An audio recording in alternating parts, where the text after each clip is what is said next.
ត្រ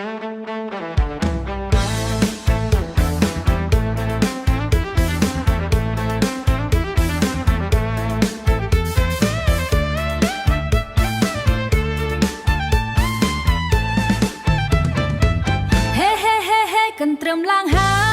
យពួកម៉ាក់ណានៅទំនេរមកជុំគ្នាឲ្យលឿនលឿនព្រឹកទៅដាំស្រូវល្ងាចវិលមកវិញខ្លួនហត់ពេកហើយតែចិត្តនៅចង់សប្បាយឮសំឡេងហៅពួកម៉ាក់អើយមកផឹកមួយជុំបោះចោលការងារមកជុំគ្នាមិនឲ្យខានពួកម៉ាក់អើយកុំអៀនកុំខ្មាស់ថ្ងៃប្តីទៅណាកុំស្អីទាំងអលើកកៅឡើងមួយស្រាពីគ្រាប់ញ៉ាំញ៉ាំបន្តិចបន្តិចប្រែជាសប្បាយពេញភូមិកន្ទ្រឹមឡើងហើយរួមទៅពួកម៉ាក់អើយផឹកតិចកុំឲ្យប្តីដឹងអីកៅបុកគ្នាលន់ដូចភ្លៀងធ្លាក់យប់នេះសប្បាយអត់គិតភ្លៀងធ្លាក់យប់នេះសប្បាយ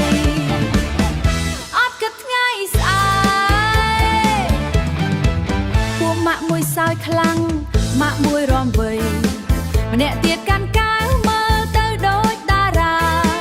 សាច់អាំងកំពុងឆ្អិនក្លិនឆ្ងាញ់ឆក់ចិត្តញ៉ាំបន្តិចផឹកបន្តិចហើយរំមិនឈប់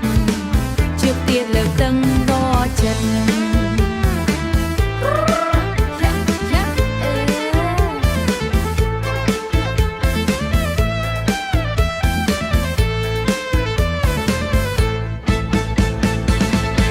ពួកម៉ាក់ម្នាក់ស្រាលើកលើកម្រិត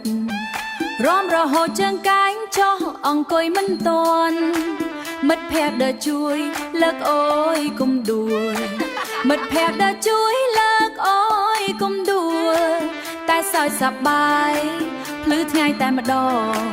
តែសើចសប្បាយដល់ភ្លឺថ្ងៃតែម្ដងកន្ទ្រឹមឡើងហើយ